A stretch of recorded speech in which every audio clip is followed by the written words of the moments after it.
అమలు చేయలేదు కాబట్టి ఇది భగవద్గీత కాదు, ఇది బైబిల్ కాదు, ఇది ఖురాన్ కాదు. జగన్మోహన్ రెడ్డి ప్రభుత్వంలో ఇచ్చిన మేనిఫెస్టో మాత్రమే భగవద్గీత, బైబిల్, ఖురాన్. చంద్రబాబు నాయుడు ప్రభుత్వం ఇచ్చిన ఈ మేనిఫెస్టో అమలు పరచలేదు కాబట్టి ఈ మేనిఫెస్టో ఒక మోసం, ఒక బూటకం, ఒక నాటకం. అందుకే చంద్రబాబు పవన్ కళ్యాణ్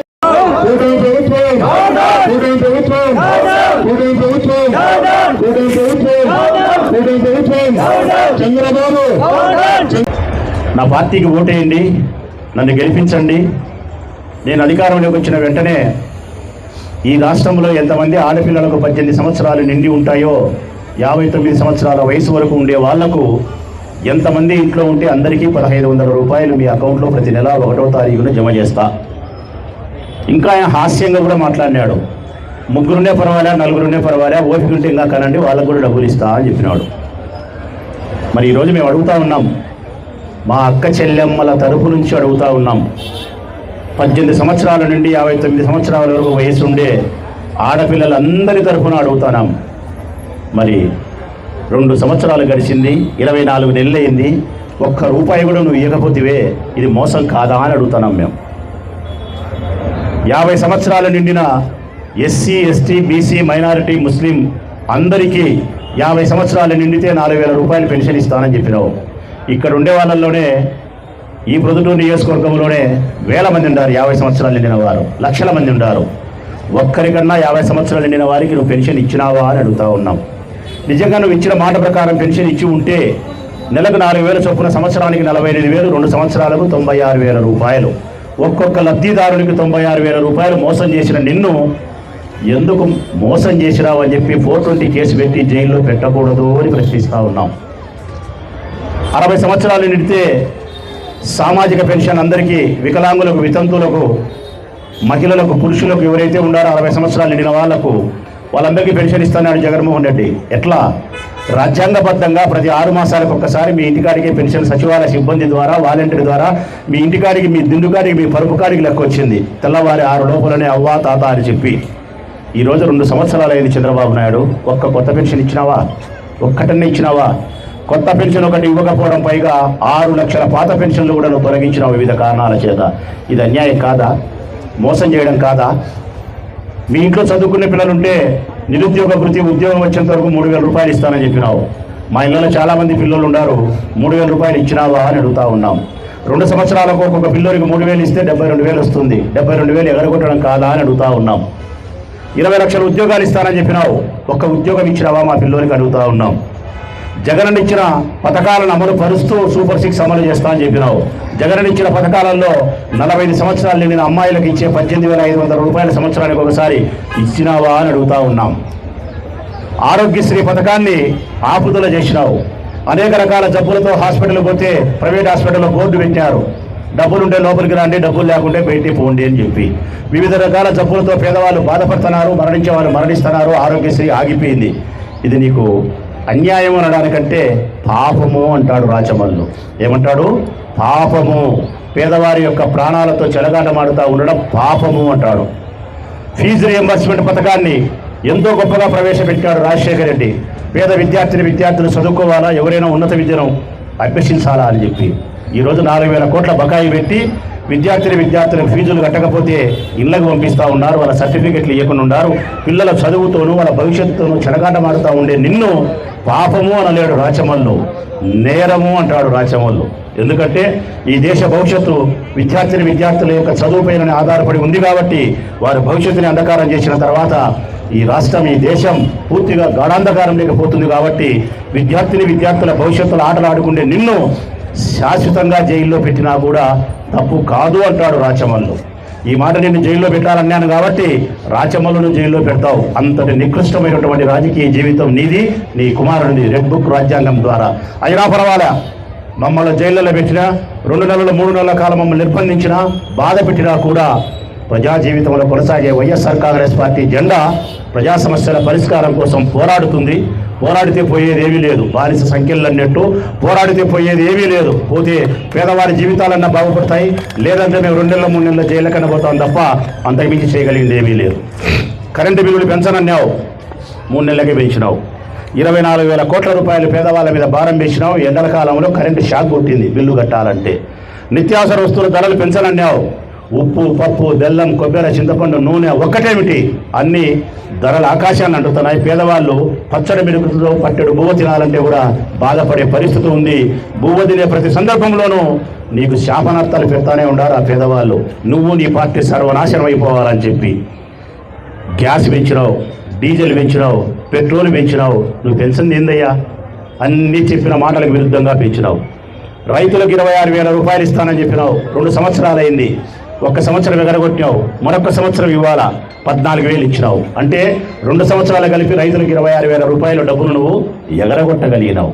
గ్యాస్ సిలిండర్ సంవత్సరానికి 3 అని చెప్పినావు, 2 సంవత్సరాలకు 6. నేను అడుగుతా ఉన్నా, ఇక్కడ 200 మంది ఆడవాళ్ళు ఉన్నారు. ఈ 200 మంది వివిధ వార్డులకు సంబంధించిన వాళ్ళు, వీళ్ళెవరో కూడా పేరున నాకు తెలిసిన దాఖలాలు కూడా ఉండవు. నేను అడుగుతా ఉన్నా, ఛాలెంజ్ చేస్తా ఉన్నా తెలుగుదేశం పార్టీ నాయకులను. ఈ 200 మంది ఆడవాళ్ళల్లో ఏ ఒక్క మహిళైనా అని ఈ 2 సంవత్సరాలకు నాకు 6 సిలిండర్లు వచ్చినాయన్నా అని చెయ్యి ఎత్తితే గన ఇక్కడే ఈ బజార్ నుంచే చంద్రబాబు నాయుడు ప్రభుత్వానికి క్షమాపణ చెబుతాడు రాచమల్లు. అడుగుతా ఉన్నా, మీరు ఏ ఒక్కరికైనా 6 సిలిండర్లు వచ్చినాయమ్మా? ఏ ఒక్కరికైనా 6 సిలిండర్లు వచ్చినాయమ్మా? మీకు రాలే. 1, 2, 3 అర కొర ఇచ్చిన వాళ్ళకి ఇచ్చిన 2. నీకెన్ని వచ్చినాయమ్మా? 2. నీకు 1, నీకు 2, 1. సిగ్గుండాలా? అందరికి ఇస్తానని చెప్పినావు, 20 లక్షల మందికే ఎగరగొట్టినావు. 15,000 ఇస్తానని చెప్పినావు, తల్లికి వందనం 13,000 ఇచ్చినావు. అందరికీ 13,000 ఇచ్చినావా? ఇయ్యలే. 8, 9, 10 రకరకాలుగా నీ ఇష్టానుసారంగా ఇచ్చినావు. చెప్పిన ప్రతి పథకాన్ని మోసమే. ఇది చూసినారా? ఇది బాండు. చంద్రబాబు నాయుడు, పవన్ కళ్యాణ్ కలిసి రాసి ఇచ్చిన బాండు. ఏమని రాసినారు? ఒక ఇంటిని, ఏదైతే లక్ష్మీదేవి అనే ఒక ఇల్లు ఉంటుందనుకో, ఈ ఇంట్లో నీకు 2 పథకాలు, పెన్షన్ వస్తుంది, లేకుంటే నిరుద్యోగ వృత్తి వస్తుంది, మరొకటి వస్తుంది, సంవత్సరానికి 1,05,000 వస్తుంది, 5 సంవత్సరాలకు 5,20,000 వస్తుంది. ఇదిగో నీకు నేను బాండు రాసిస్తానా, ఇది 100 రోజుల్లో నేను గెలిచిన తర్వాత 100 రోజుల్లో నుంచి అమలవుతుంది, నీ ఇంటికి డబ్బు వస్తుందని చెప్పి రాసిచ్చిన బాండ్ ఇది చంద్రబాబు నాయుడు, పవన్ కళ్యాణ్. ఇట్లా బాండ్లు రాష్ట్రమంతా మహిళలకు ఇచ్చినారు. ఈరోజు ఈ బాండ్లకు మీరు డబ్బు కట్టారా అని అడుగుతా ఉన్నాం మేము. ఈ బాండ్లకు మీరు డబ్బు కట్టినప్పుడు రాష్ట్ర ప్రభుత్వం ఒక మహిళకు బాండు రాపించి చెల్లిస్తానని చెప్పి ఓటేసుకొని అధికారంలోకి వచ్చిన తర్వాత ఆ బాండు చెల్లించకపోతే, ఆ బాండు నిరర్థకమైతే, పిల్లల ముడ్డి తెలుసుకునే దానికి కూడా ఈ బాండు తరం కాకుండా పోతే మరి పోలీస్ స్టేషన్ పోయి ఈరోజు మేము కంప్లైంట్ ఇవ్వాలా ఇవ్వకూడదా అని అడుగుతా ఉన్నాం.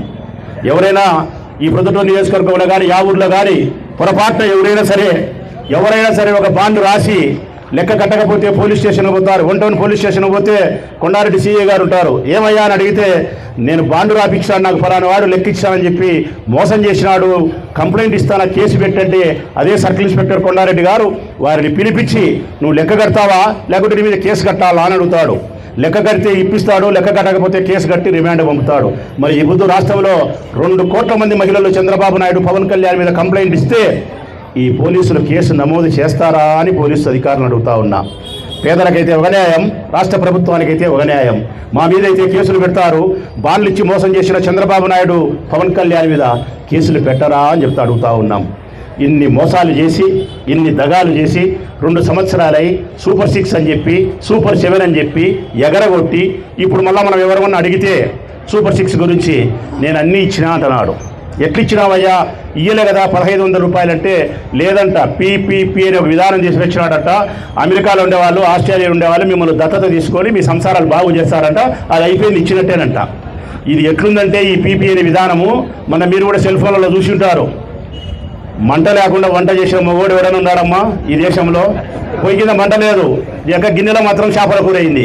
ఇది ఎట్లా చెప్పురా స్వామి, మా పిల్లలకు మేము కూడా ఖర్చు తగ్గించుకుంటామని చెప్పి చంద్రబాబు నాయుడు పెద్ద మనిషిని అడుగుతాం.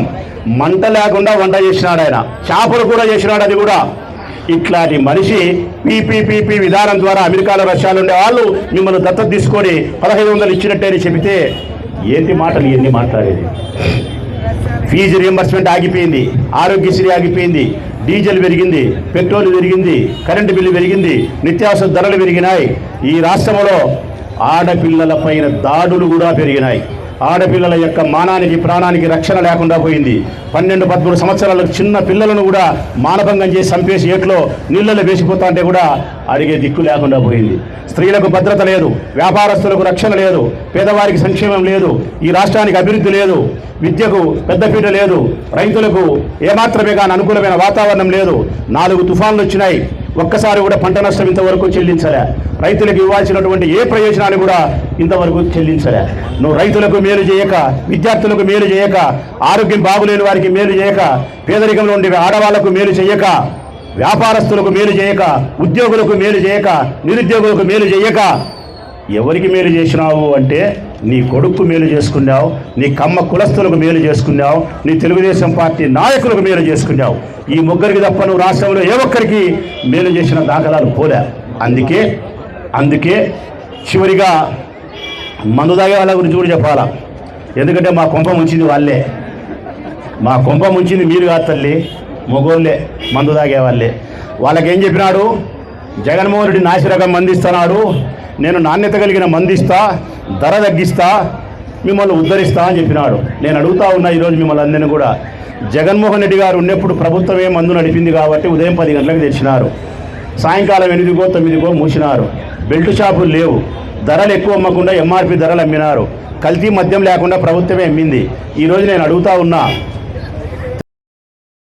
మరిన్ని అప్డేట్స్ కోసం ఛానల్ ను సబ్స్క్రైబ్ చేయండి. నోటిఫికేషన్స్ కోసం బెల్ ఐకాన్ పై క్లిక్ చేయండి.